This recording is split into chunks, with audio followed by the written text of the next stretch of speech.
بەمەبەستی بەرزڕاگرتنی یادی لەدایکبوونی پێشەوای مرۆڤایەتی ڕادیۆی دەنجی کۆمەڵی ئیسلامی دهۆک بە هاوکاری مەڵبەندی دهۆکی کۆمەڵ سیمینارێکی لەژێر ناونیشانی پێغەمبەری ئیسلام ڕەحمەتە بۆ هەموو جیهانیان بۆ مامۆستا عنتەر عیسا ساز کرد. بەڕێوەبەری ڕادیۆی دەنجی کۆمەڵی ئیسلامی دهۆک ڕای دەگەێنێت ئامانجمان لە سازکردنی ئەو سیمینارە بۆ زیاتر ئاشنابوونی ئامادەبووان بە ژیان و ئاداب و خوڕەوشی سەروەری مرۆڤایەتیە. مەبەستەمە ئێساخکردنەوەێ ڕۆژەیە و بیر ئینانە پێغەمبەری عەلەیهی سەڵات وەسەلام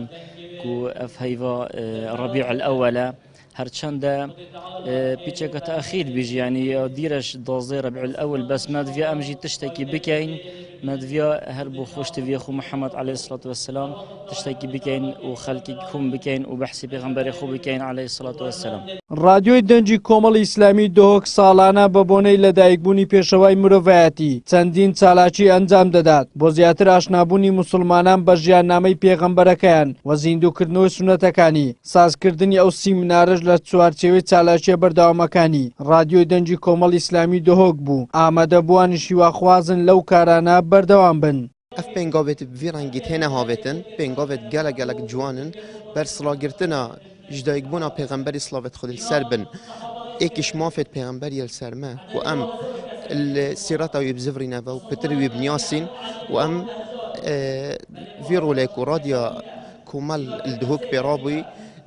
nirx radgirîn û zor zor supasyawan dikein û daxwazê dikein berdewam bin ser pêngavê tosa. دەستپێکی دەستخوشیە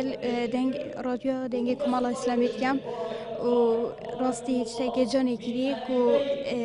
ئەف سیمینەرە دەڵێن بۆ خەڵکی مە گەلێک بووشە یعنی تجا پێغەمبەری خۆشبیر نەکەن و دەستخۆشیەکە گەرم لە ڕادیۆ دەنگی کۆمەڵە ئیسلامی دکەم کو ڕابووینە بگێرانە vê سیمینارê ez bînim merem ji van simînyara ku û van çalakiya ew e em pêxemberî aleyhî selat weselam bû xelkekê bidin niyasînê ku pêxemberê me aleyhî selat weselam xudanê her kar û kiryareka erênî bûye. Destxweşî li Seyda bikim radyona Komal gelek xêr bin û ser cava hindî dinya heye tê da bin înşallah ser bikevin înşallah gelek xweş e şev roj guhême radyona Komal gelek xweş e wallah. بازکردن لە ژیاننامەی پێشەوای مرۆڤایەتی لەلایەن بانخوازی دیاری دەڤەری بادینان مامۆستا عنتەر عیسا بە تایبەتی ئەو ئەزیەت و ئازارانەی کە لەسەر بڵاوکردنەوەی دینی ئیسلام بەسەر کۆتا نێردرای خوا هاتووە کەشێکی ڕوحانی لە هۆڵەکە دروست کردبوو وشەکان بەناو هەموو جەستەی ئامادەبووان گوزەری دەکرد و فرمێسک لە چاوەکانیان وەکو نمەی باران دەهاتە خوارە و خۆشەویستێکی بێپەیان بۆ سەروەری مرۆڤایەتی لە چاوەکانیان دیار بوو. وەلی سەلیم کەناڵی ئاسمانی پێم دهۆک.